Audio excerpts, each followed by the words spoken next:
स्वर्ग जाने का असली हकदार कौन होता है और कौन जाता है नरक में? मित्रों, दुनिया के प्रत्येक मनुष्य की यही सोच है कि जो मनुष्य पुण्य कर्म करते हैं सिर्फ उन लोगों को ही स्वर्ग की प्राप्ति होती है तथा पापी, नीच, क्रूर लोगों को नरक में जाना पड़ता है।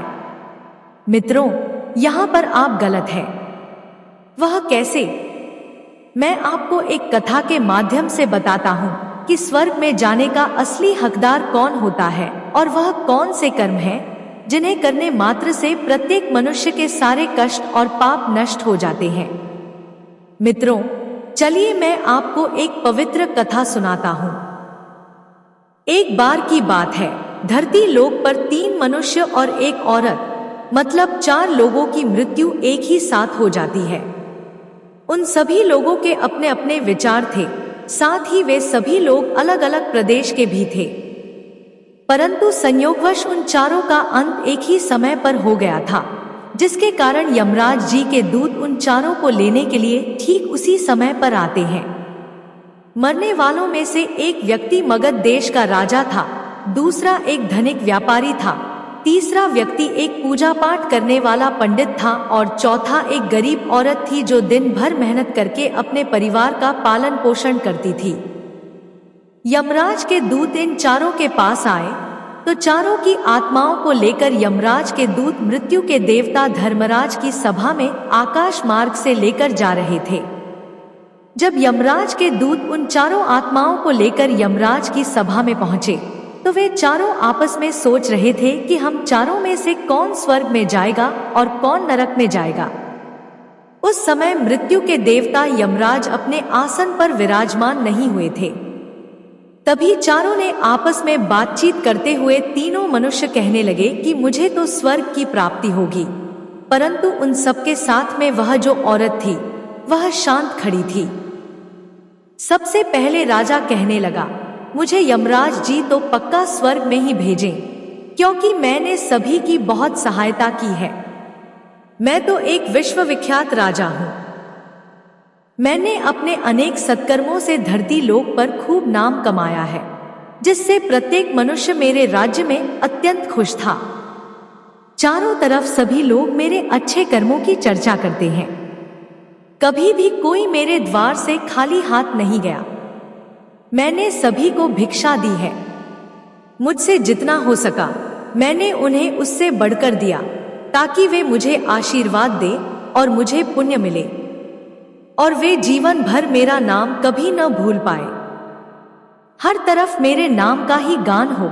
मेरे मगध राज्य में मेरे ही नाम का गान हो रहा है। वह राजा आगे बोला, मेरे द्वारा दिए गए दान से लाखों लोगों को खाने को अन्न मिला और रहने को आसरा मिला। इसलिए मेरे कर्म और लोगों द्वारा दिए गए आशीर्वाद को देखते हुए यमराज मुझे पक्का ही स्वर्ग में भेजेंगे।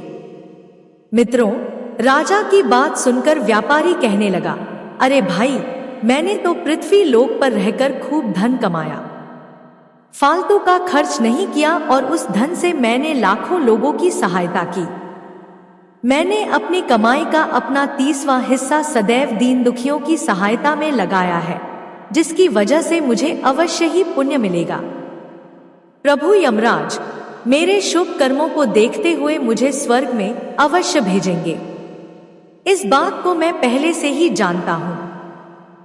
मित्रों, व्यापारी की बात सुनते ही पंडित बोल पड़ा और कहने लगा, अरे भाई, तुम सभी फिजूल की बातें कर रहे हो।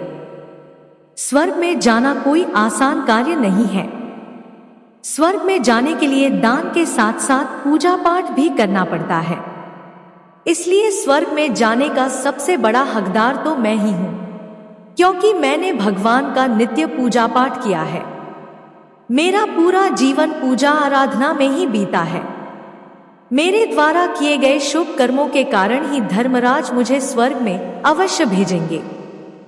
पंडित ने कहा, यह बात मैं अच्छी तरह से जानता हूँ। इस प्रकार तीनों ने अपनी अपनी बातें की और अपने अपने विचार सबके सामने रखे। फिर वह तीनों लोग उस चौथी औरत को देखने लगे जो मजदूरी करती थी। उन्होंने सोचा कि देखो, अब यह क्या कहती है, क्या इसने भी कोई अच्छा काम किया है या नहीं। या फिर इसका पूरा जीवन मजदूरी करते हुए दूसरों के अधीन रहते हुए ही बीता है। वह औरत उन सब की बातों को चुपचाप नीचे नजरें झुकाए खड़ी सुनती रही, परंतु वे तीनों अपनी ही प्रशंसा को बड़े गर्व के साथ करने में जुटे हुए थे। तभी यमराज अपने सारथी भैंसे पर बैठकर अपने साथी चित्रगुप्त के साथ दरबार में उपस्थित होते हैं।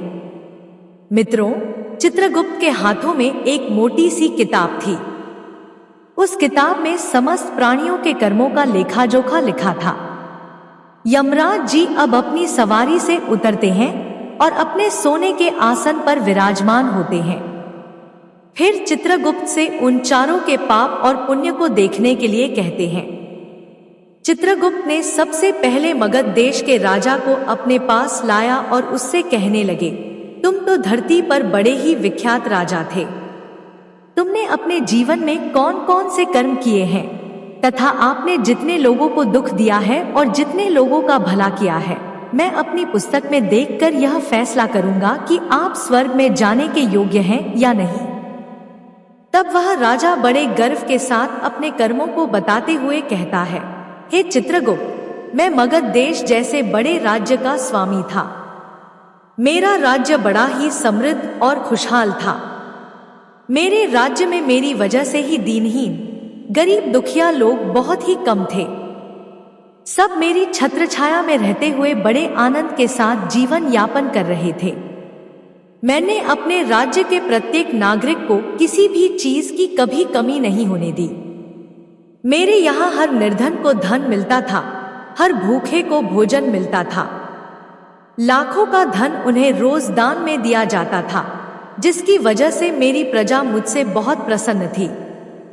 मैंने अपने जीवन में यही अच्छे कर्म किए हैं। राजा के इतना कहते ही चित्रगुप्त ने अपनी पुस्तक उठाई और उसमें देखने लगे। पुस्तक में देखकर चित्रगुप्त जी ने राजा को बताया, तुम जो कह रहे हो वह सत्य है। तुमने अपनी प्रजा को बहुत सुख और दान दिया है, परंतु इसके साथ साथ तुमने एक बहुत बड़ा अपराध भी किया है। तुमने अपनी राज्य की सीमा को फैलाने के लिए जितने युद्ध लड़े हैं, उन युद्धों में हजारों लाखों की संख्या में सैनिकों ने अपनी जान गंवाई है, जिससे उन सब की मृत्यु का कारण तुम बने हो। उन मरे हुए मनुष्यों की पत्नियों की हाय तुमको लगी, उनके परिवारों के बच्चों को अनाथ करने वाले तुम हो। उनकी स्त्रियों को विधवा बनाने वाले भी तुम हो, उनकी माँ की गोद सुना करने वाले भी तुम हो। चित्रगुप्त आगे कहते हैं, हे राजा जी, तुमने अपने ही सैनिकों के हजारों परिवारों को हमेशा दुख दिया है। युद्ध लड़कर राज्य बढ़ाने से अच्छा था कि तुम अपने पड़ोसी राज्यों से मित्रता करके उनके साथ व्यापार बढ़ाते, जिससे आपका राज्य तब भी बढ़ता और आपकी समृद्धि भी बढ़ती। तुमने अपनी प्रजा को सुखी और सैनिकों को दुख पहुंचाया है, इसलिए तुम स्वर्ग जाने के हकदार नहीं हो। जब चित्रगुप्त ने यह बात बताई तो राजा चुपचाप पीछे हो गया। उसके बाद चित्रगुप्त ने उस धनी व्यापारी को बुलाया और उनसे कहा, आपने धरती पर कौन कौन से अच्छे कर्म किए हैं? तब वह धनी व्यापारी कहता है, हे भगवान, मैंने पृथ्वी लोक पर जितना धन कमाया उसका 30वां भाग अच्छे कामों में लगाया। लाखों लोगों को भोजन कराया। मैंने उस धन को कई आश्रमों को दान दिया है। कई बेघर लोगों को मैंने धन दिया। मैंने उस धन से कई शहरों में मंदिरों का निर्माण करवाया है। उस धन से कई जगह धर्मशालाएं बनवाई हैं। वह धनी व्यापारी आगे कहता है, यही मेरे जीवन के अच्छे कर्म हैं। व्यापारी की बात सुनने के बाद चित्रगुप्त जी ने पुनः अपनी पुस्तक खोली। उसमें देखने के बाद चित्रगुप्त ने उस धनी आदमी से कहा, देखो, तुमने जो कहा है वह सत्य है, परंतु तुमने धरती पर जो दान धर्म किया है उससे तुम्हारे पुण्य नहीं बढ़े, परंतु तुम्हारा पाप यह है कि तुमने धरती पर जो दान धर्म किया है उस पैसे को कमाने के लिए तुमने बहुत झूठ बोला है। तुमने हद से ज्यादा ठगी की है, कई चीजों में मिलावट करके बेचा है, नकली वस्तुओं को असली के दाम में बेचा है। कितने व्यापारियों का तुमने धंधा चौपट करवा दिया है और उन्हें रास्ते से हटा दिया है। तुम्हारे कारण अनजाने में कितने लोग बीमार होकर मारे गए हैं।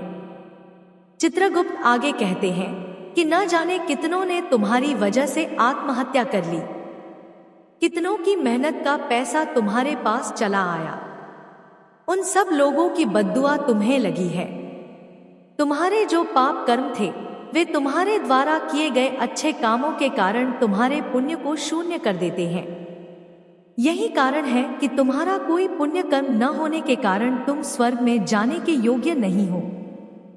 चित्रगुप्त की बातें सुनकर वह धनी व्यापारी बड़ा उदास मन से पीछे हो गया। उसके बाद चित्रगुप्त जी ने पंडित जी को आगे बुलाया और उनसे कहने लगे, तुमने अपने जीवन में कौन से अच्छे कर्म किए हैं? तब उस पंडित ने कहा, हे भगवान, मेरा पुण्य यह है कि मैंने लाखों शिष्यों को ज्ञान दिया है, हजारों यज्ञों का अनुष्ठान कराया है और लाखों मनुष्यों के घरों में पूजा पाठ कराया है। मैंने अपना दिन रात ईश्वर की आराधना में समर्पित कर दिया था। मैंने अपनी बुद्धि के चलते हजारों कन्याओं का विवाह कराया है और लाखों लोगों की आत्माओं की शांति के लिए पिंडदान श्राद्ध कराया है। मैंने अनगिनत लोगों का मार्गदर्शन किया है। पंडित कहता है, इससे ज्यादा शुभ कर्म और कौन सा हो सकता है? इसके तुरंत बाद चित्रगुप्त जी ने अपनी पुस्तक में देखकर उस पंडित से कहा, हे पंडित जी, आपका कहना सत्य है। आपने वास्तव में हजारों लोगों को ज्ञान दिया है, लेकिन आपसे एक गलती हुई है। आपने स्वयं कभी भी उस ज्ञान पर अमल नहीं किया। आपने सैकड़ों यज्ञ और पूजा अनुष्ठान कराए, परंतु आपने उन्हें कभी निस्वार्थ भाव से नहीं किया। तुम हमेशा धन के लालची रहे हो, इसलिए तुम स्वर्ग में जाने के योग्य नहीं हो। अब वह पंडित भी उदास होकर पीछे हो गए। अब बची अकेली वह औरत, मजदूरी करने वाली, यह सब देखकर बड़ी हैरान थी। मित्रों, वह अपने मन में सोचने लगी कि अब तक वह जिनको इतना महान समझ रही थी, उनमें से कोई भी स्वर्ग के योग्य नहीं है, तो मैं कैसे स्वर्ग में जा सकती हूँ?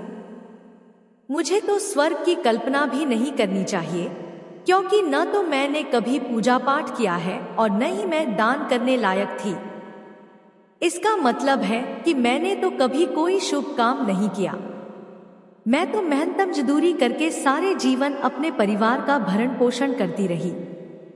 पति के मरने के बाद मैंने अपनी सास की सेवा की है।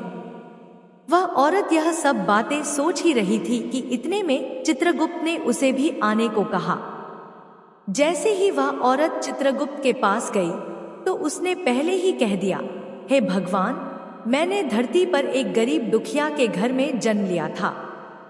दान, हवन, पूजा पाठ करने के मैं लायक ही नहीं थी, तो मैं शुभ कर्म कहाँ से करती?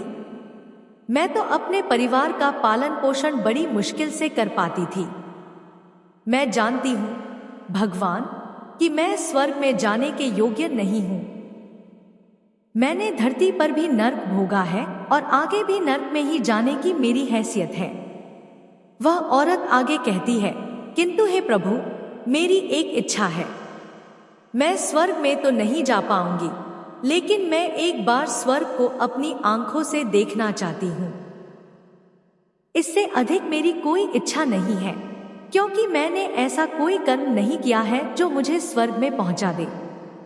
मेरे पास उतना समय ही नहीं बचता था कि मैं लोगों की सेवा कर सकती। मैं अपनी सास की सेवा में परिपक्व रहती थी। मैंने लोगों को समय ना देकर वह समय मैंने अपने बूढ़े माँ बाप की सेवा में लगाया। उन्हें भोजन खिलाती पिलाती थी, उनके वस्त्र बदलती थी। यही मेरी दिनचर्या थी। मुझे तो मंदिर में जाने का भी अवसर नहीं मिलता था।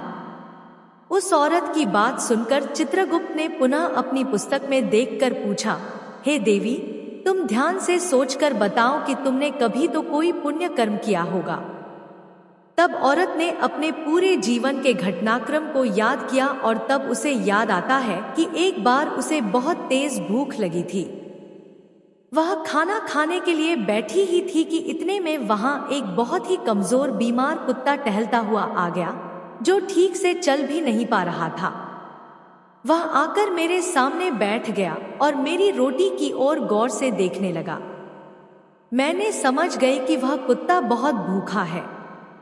मेरी अंतरात्मा ने मुझे सचेत किया कि बेजुबान जानवर को छोड़कर तुम अकेला कैसे खा सकती हो। वह औरत फिर कहती है कि मैंने वह रोटी स्वयं ना खाकर उस कुत्ते को खिला दी। उस दिन मैंने पूरे दिन भूखे पेट रहकर ही काम किया। उस औरत की बात जब यमराज और चित्रगुप्त ने सुनी तो यमराज मुस्कुराए।